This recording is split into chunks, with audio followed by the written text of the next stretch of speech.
afraid that you're going to turn out just like your parents. You discovered that you have narcissistic parents and now you're terrified that you're going to be just like them. So today I want to cover just a couple of topics that are super sensitive, that when you start to realize that you had narcissistic parents, you kind of go through this process of, self-evaluation, diving deep into your emotions, you get rid of trauma, you start to deal with life, you start to learn how to really feel your emotions and go deep, and you also become super aware of the toxic things that your parents did that you don't want to have any association with.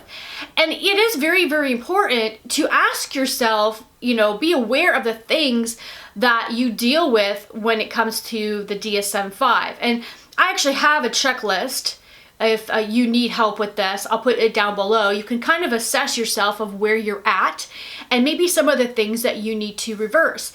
That's the wonderful thing and the difference between yourself and a narcissistic parent, that, they actually have NPD. Somebody that has NPD, they're not going to ever look inside themselves and go, oh gee, I'm the problem and I need to change. If you go to them and start to talk to them about, hey, do you think you might have some narcissistic traits? They're going to project and attack, right? And that is just the nature of narcissists. They're the ones that are attacking, that are projecting, that, a lot of times I see even on my social media, the ones that are attacking me to be narcissistic. I know they watched one of my videos, they got triggered, saw themselves, and had to get it off themselves. So then they comment a nasty thing. Same thing with attacking my appearance, right? My appearance doesn't matter. It's completely irrelevant. Like, who cares, right? But to a narcissist, they care because they need to be superior. And they will nitpick at your appearance nonstop, just like my mom and my sister would do that to me all the time. So I know that whenever someone's going after my appearance, there's some issues there, right? Because if you love yourself and you're comfortable with yourself, you really just value how people are the way they are. You don't spend time or waste time attacking someone's appearance or judging them for their appearance one way or another. So that's one thing that I find really, really interesting. And I want to talk about self-love for a moment. Now, I actually got a comment this week that someone said, you're a narcissist because self-love is narcissistic. And I want to talk about what self-love is, because there is a confusion that if you love yourself, you're narcissistic. But that couldn't be farther from the truth. So narcissists deal with some pathological issues. One of those pathological type issues is the absolute need for external praise, external validation.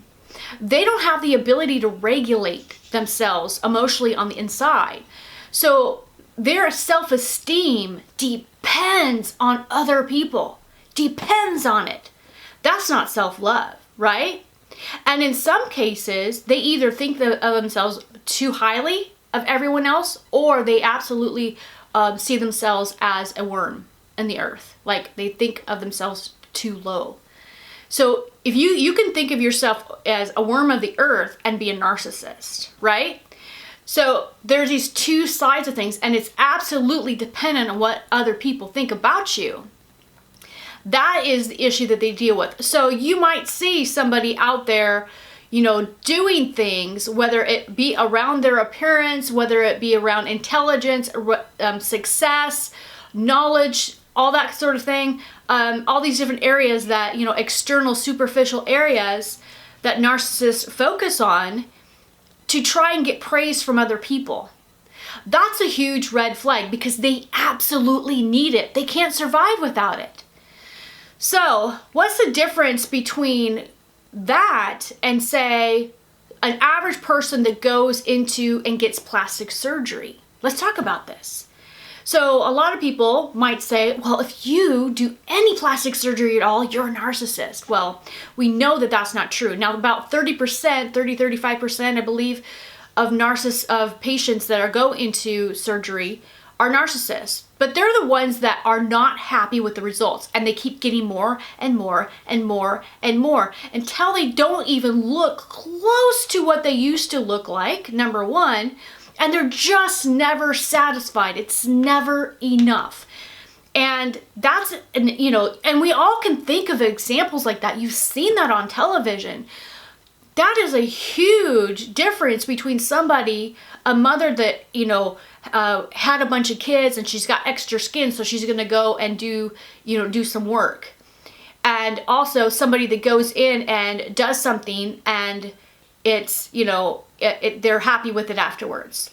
It's the people that keep going back, and they're never satisfied, right? And it is such a huge need for them to get that external validation that they will go to extremes in every area to just look like Kim Kardashian or Kim Kardashian herself, right?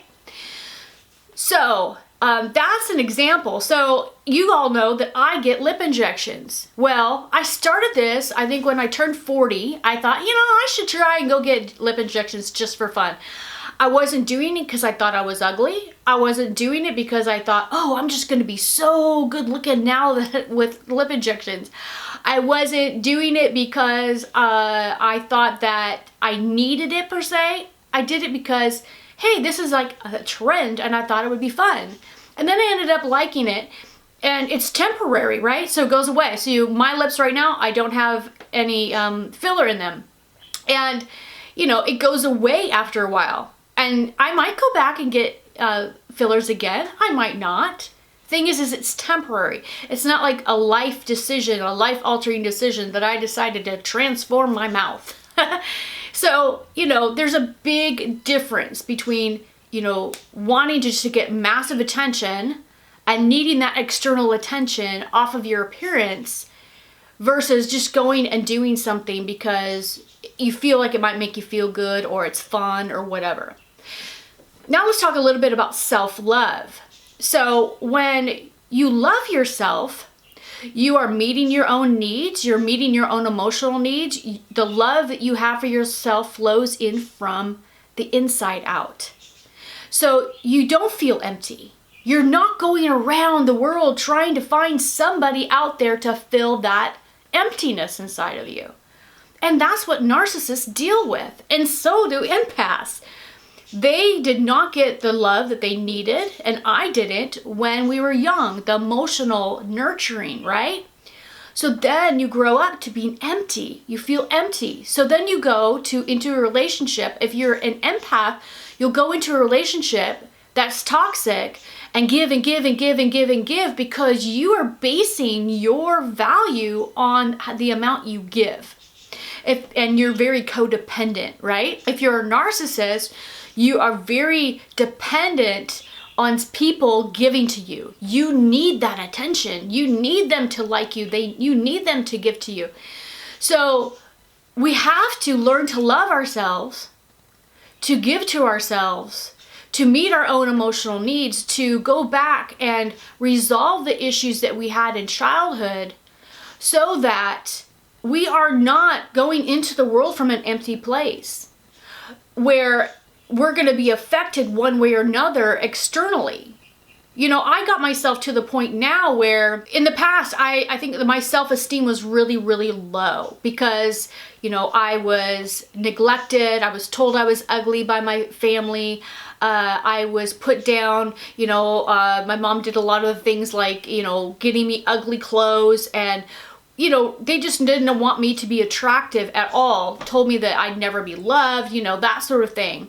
And I know a lot of you can relate with that. And so, you know, I try to put some, you know, effort into my appearance, but I didn't really feel like I was that attractive of a person externally.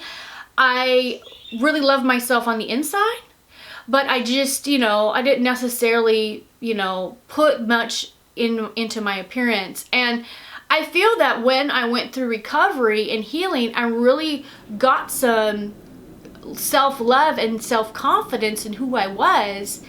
Then I felt more confident to take more care of my appearance and to actually care where I didn't really care before. And it's not that I, you know, look to my appearance for my reliance on who I am as a person or who I think, how I think people should relate to me in any way. I used to be really ashamed of my parents, and that really came from my mother. So my breakthrough has been to celebrate myself, actually take photos of myself for the first time in my life. And some of you know my story around that, and how, the first time when I started to go out and take photos of myself, my mother started calling me a bitch and saying I look like a bitch. And breaking out of that, and breaking out of being pushed down and judged based off of my appearance, has been really, helpful for me.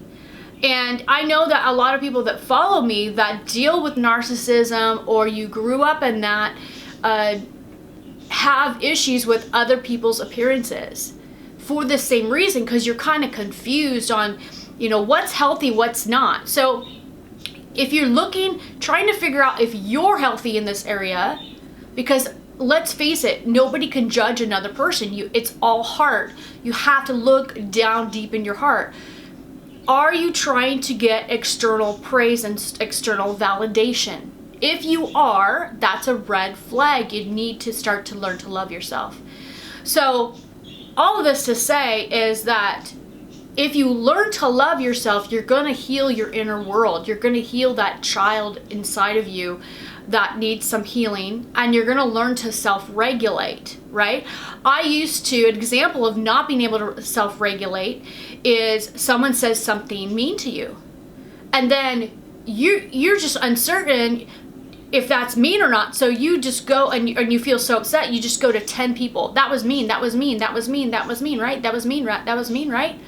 Because you need that external validation. You cannot self-regulate. A lot of this comes from the fact that your parents gaslighted you your whole life, and you don't know what reality is, right? So as you go through healing and restoration, you start to be able to self-regulate. You're going to find yourself posting on social media far less. You're going to find that you don't reach out to your friends and just give them a big long list of how Jane was mean to you and all the things that Jane did. You're not fazed by the crap anymore. You don't care.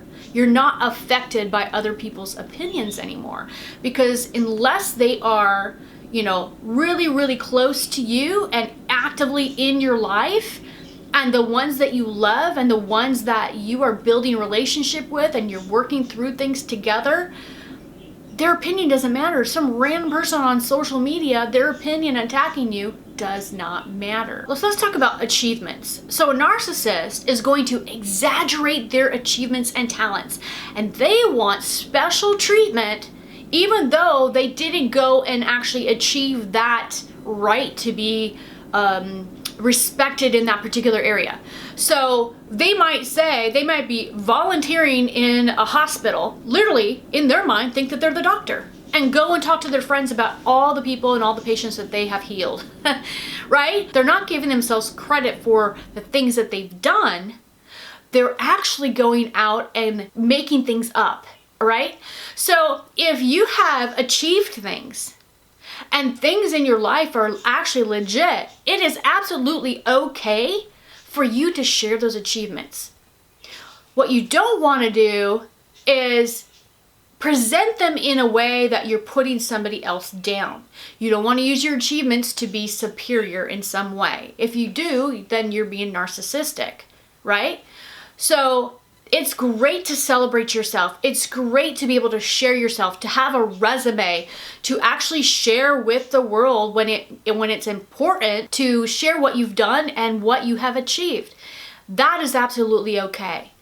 What's not okay is exaggeration, lying, or demanding some sort of extra honor or respect when you didn't earn it. So I have some notes here, and I wanted to say that narcissists are preoccupied with fantasies of unlimited success, power, brilliance, beauty, or ideal love. So they're caught up in these fantasies. And I want to address something in this area that I've actually seen. Let's talk about manifestation. So there is this, kind of trend going on and how you can manifest your reality. And people get so caught up in these fantasies of power, brilliance, unlimited success. And I really see it as a red flag. And if you start to look at the things that that demographic are focusing on, it's all the narcissistic things. Now, I actually do believe that you should live from your heart and that you should go after the things in your heart, but that you shouldn't seek, these fantasies and go after these fantasies in these superficial areas. If you're going after things for superficial reasons, that's a red flag. So one of the things that I love to do is, you all know, is go through my priming meditation video, which I have down below, Tony Robbins' voice, right? He brings you through this process of giving out to other people and, giving yourself what you need, and also really thinking about the things that you want to achieve in your life and, imagining those as if they've already been achieved and stuff. This is a very sensitive area for children of narcissists, because if you were one of those children that started to become a workaholic and an overachiever and started to try and get external acceptance and love through achievement, that's a red flag, right? We have to take a step back and start to balance our life out and not get that external love and praise from other people, but get it from ourselves. The other thing about this is that we have to look at our why. Why are we going after the things that we're going after? And really staying in our heart. If you get in your head, you're dead, right? So you get in your head, that's when you're triggered and you're thinking about stuff too much and you're reacting, you're in reaction mode, is when you get in your brain.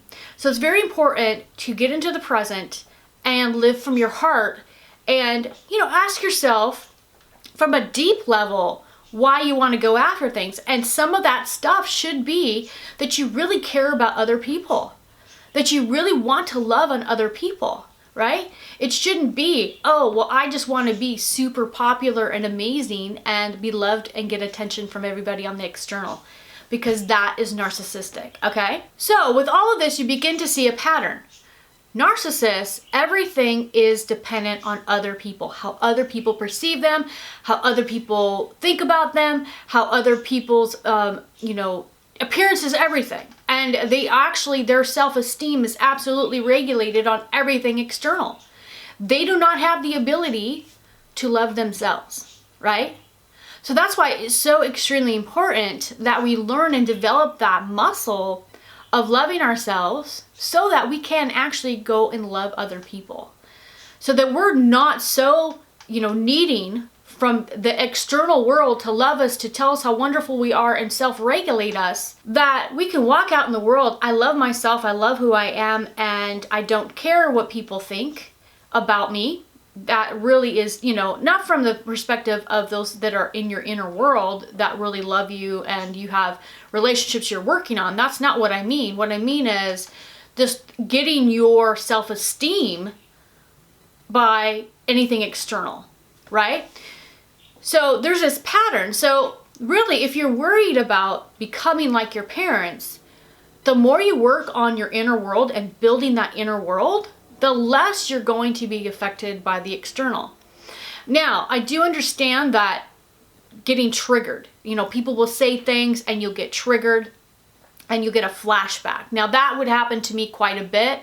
It happened a lot more to me previously, especially when I was on TikTok. People were, there would just be an extra amount of nasty. And I'm actually really grateful for it, because what it did was it really allowed me to have a lot of flashbacks, and I would flash back to a moment in time that I was dealing with something as a child that I never got to process, and now as an adult I was able to process it, and now I no longer get triggered in those areas.